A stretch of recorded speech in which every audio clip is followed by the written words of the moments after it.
Eh bien, bonjour tout le monde, c'est Watch10 et j'espère que vous avez la forme. Écoutez, moi ça va super. Aujourd'hui on se retrouve pour une nouvelle vidéo. Et donc dans cette vidéo on va voir comment réussir sur YouTube lorsqu'on est GFX. Alors c'est quelque chose d'assez complexe, d'assez difficile, hein. Et avant toute chose, je tiens à préciser que je ne considère pas avoir réussi sur YouTube. Mais voilà, maintenant on a atteint les 6000 abonnés, donc évidemment c'est grâce à vous et je vous remercie pour ça.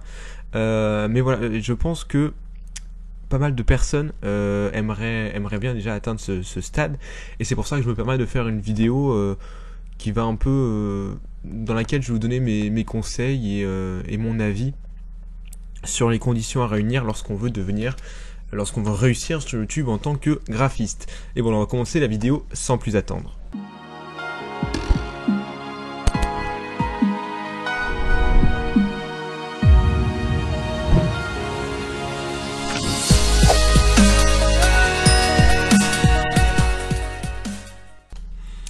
Alors, le premier point, qui est le point le plus important, mais qui est aussi le point qui est le moins souvent respecté malheureusement, et ça va pas forcément plaire à tout le monde, c'est qu'il faut avoir un niveau correct, un niveau suffisant, et surtout un niveau en adéquation avec ce que vous voulez faire.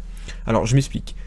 Vous n'avez pas forcément besoin d'être un graphiste expérimenté, un graphisme professionnel, hein. C'est mieux, hein, évidemment, c'est mieux si vous en êtes un, mais moi-même d'ailleurs je n'en suis pas un, et je me considère pas comme étant un bon graphiste, j'ai un niveau moyen. Néanmoins, ça suffit pour ce que je fais, parce que je fais des vidéos qui s'adressent plus particulièrement aux débutants, et donc dans mon domaine je peux me permettre d'avoir un niveau qui est moyen. Je pense notamment à la chaîne Team 8 Tutos, je sais pas si vous connaissez, c'est des graphismes professionnels qui font des cours qui sont d'ailleurs payants, hein, pour la plupart. 2-3 cours gratuits, mais majoritairement c'est payant. Et eux, c'est des graphistes professionnels. Ils ont une chaîne YouTube à 30 000 abonnés maintenant. Et voilà, ils ont vraiment un bon niveau de graphisme, c'est une entreprise, etc. Donc forcément ça aide. Mais néanmoins, si vous avez un niveau qui est moyen, vous pouvez quand même comment dire, réussir sur YouTube en apprenant aux graphismes débutants, aux graphistes débutants, aux GFX, ce que vous savez faire, et voilà, ça peut les aider si vous expliquez bien, etc. Moi, c'est à mon avis ce que je fais, ce que je m'efforce de faire, et vous voyez que 6000 abonnés, voilà, j'ai atteint ça en un an, sachant que j'ai une longue période d'inactivité, c'est relativement correct. Alors, je tiens à préciser aussi une chose, c'est que si vous voulez devenir graphiste et être connu, encore une fois, hein, c'est pseudo-notoriété, c'est YouTube, mais avoir beaucoup d'abonnés, on va dire, il faudra faire les tutoriels.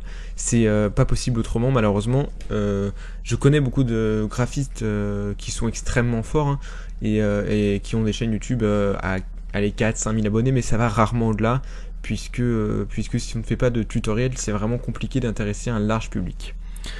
Alors, on arrive au deuxième point, donc qui est un point également qui va pas forcément plaire à tout le monde, c'est qu'il faut avoir le matériel nécessaire.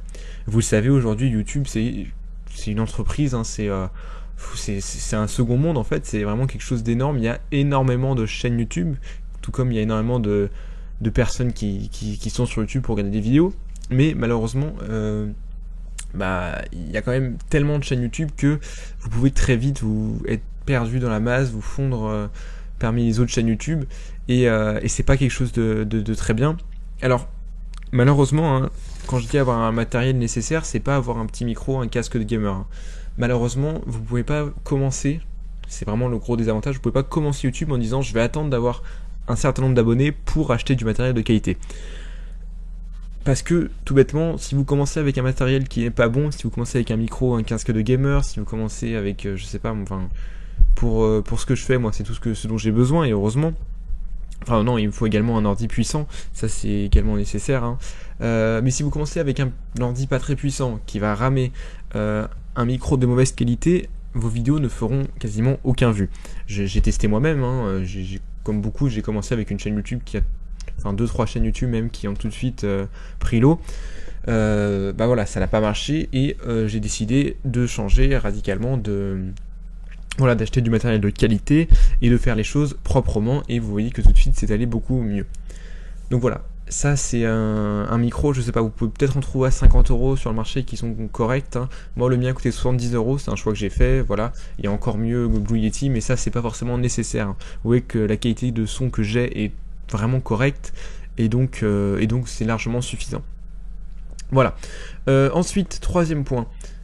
Surtout si vous... Enfin là, je m'adresse à personnes qui veulent réussir dans le graphisme. Hein, donc, sur votre chaîne YouTube, vous devez avoir un design sobre, propre, attirant et explicite. Je m'explique. Ça ne sert à rien de faire quelque chose d'extrêmement compliqué. Il faut vraiment que les gens, comment dire, voient que vous avez un certain talent, mais sans vraiment faire quelque chose d'extrêmement complexe en 3D. Vous pouvez, hein, mais selon moi, c'est quand même mieux de faire quelque chose de sobre, avec un texte joliment écrit, un peu comme j'ai fait là lors de ma dernière bannière. Hein. Évidemment, je me base sur mon expérience, donc je vais beaucoup comparer avec ma chaîne YouTube, ce qui est normal, je pense. Mais donc voilà, ce que je voulais vous dire, c'est que un design sobre, propre, qui est un peu... qui donne envie tout bêtement de rester sur la chaîne, hein, avec un message qui est explicite et qui va permettre aux internautes, aux personnes qui vont arriver sur votre chaîne de tout de suite comprendre ce que vous faites. Et voilà, ça c'est vraiment quelque chose qui est bien. Et avec ça, évidemment, il faut avoir un logo accrocheur.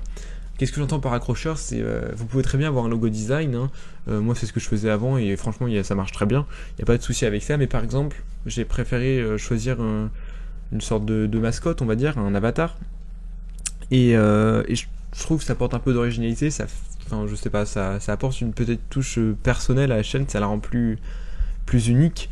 Et ça fait c'est un petit détail qui est finalement pas très important, hein, mais qui au fil du temps fait que les personnes vont se rappeler de ce logo. Et par exemple sur une vidéo, je mets pas mal mon logo sur les vidéos, hein, sur les miniatures évidemment. Et voilà, si vous voyez peut-être une miniature avec mon logo, vous allez dire tiens, une vidéo de WatchThis, et vous allez cliquer dessus. C'est tous des petits détails, hein, mais qui sont vraiment importants maintenant, vu qu'il y a tellement de chaînes YouTube, il faut réussir à se démarquer. Voilà. Ensuite, alors là je vais venir à un point qui est important, et alors, il n'est pas forcément obligé, mais il est fortement conseillé, ce que je vous conseille moi. Alors, il faut obtenir l'aide d'un youtubeur plus connu que soi. Plus connu que soi, c'est évident, vu que vous commencez YouTube, mais un youtubeur relativement connu. Vous n'avez pas besoin d'avoir un youtubeur à 100 000 abonnés, hein. Mais moi, ce que j'ai fait lorsque j'ai commencé YouTube, c'est que j'ai proposé mon aide à différents grands youtubeurs, donc en tant que graphiste, hein, et je le faisais gratuitement, évidemment. Je n'ai pas demandé de pub au début, hein, c'était pas mon but, là, avec... pour tous ceux qui me suivent depuis longtemps, vous savez qu'il y a une petite histoire avec Darkwire 290. Voilà, c'est quelqu'un avec qui je m'entends très bien et on a vite sympathisé. Du coup, il a pu me faire une petite publicité sur sa chaîne et vraiment, je lui en suis très reconnaissant. Ça m'a vraiment permis de me lancer et voilà. Mais au-delà de ça, si vous arrivez, grâce à votre talent en fait de graphiste, hein, à faire des bannières pour des youtubeurs, parce que vous verrez qu'il y a pas mal de youtubeurs finalement qui ont des chaînes à 20 000, 30 000, 40 000 abonnés et qui finalement n'ont pas des bannières qui sont vraiment si impressionnantes que cela. Et donc si vous leur proposez votre aide et vous leur proposez de donner une bannière gratuitement, etc., déjà vous pouvez glisser juste un petit peu de pub ou juste vous mettez votre nom en bas à droite de la bannière et ça peut vous aider grandement. Donc voilà, moi c'est ce qui m'a vraiment propulsé, hein, c'est-à-dire que j'ai atteint les 300... on va dire 300 abonnés très rapidement grâce à lui. Donc mes 300 premiers abonnés venaient à 80% de la chaîne de DW290. Et c'est vraiment quelque chose pour lequel je m'en suis reconnaissant parce que ça permet d'apporter les premiers vues. Et c'est grâce à ces premiers vues que vos vidéos vont être ensuite un peu en haut de l'affiche YouTube. Et donc d'autres personnes vont les voir, etc. Donc là c'est un cercle vertueux après. Et c'est ce qui m'a vraiment permis à moi d'être relativement connu et d'arriver à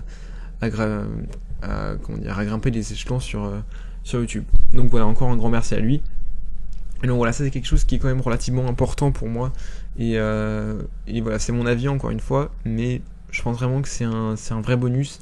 Et là, dans l'état dans lequel est YouTube en ce moment, avec le nombre de chaînes, hein, des millions de chaînes, hein, tout bêtement, c'est vraiment quelque chose dont on peut vraiment qu'on ne peut pas refuser.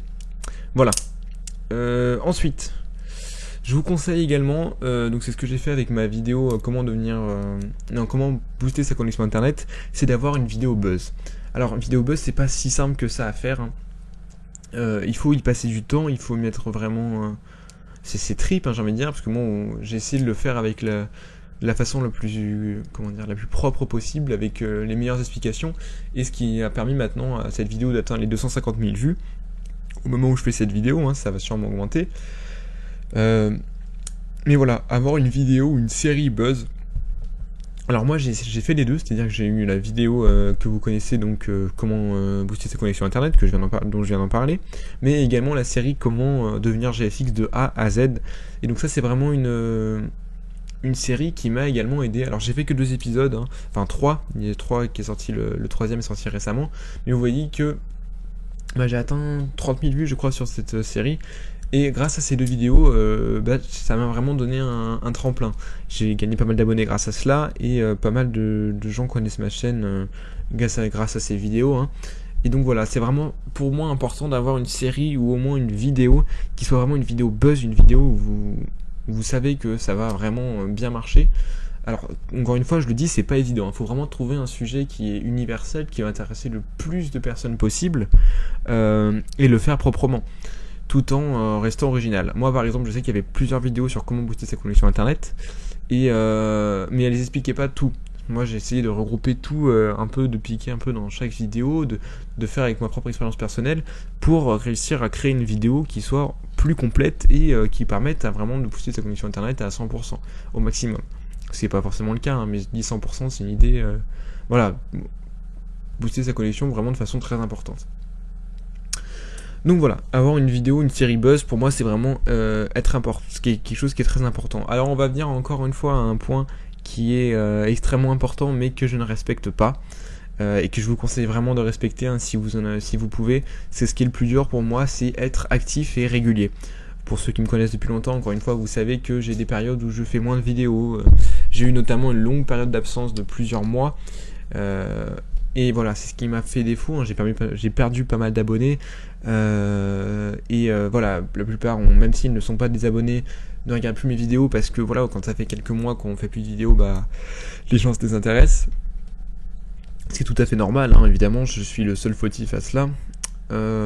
Mais voilà, c'est quand même dommage. À mon avis, je pourrais être facilement à 8 voire 10 000 abonnés si jamais j'avais continué, puisque après, c'est vraiment, plus on fait des vidéos régulièrement, plus on gagne des abonnés régulièrement.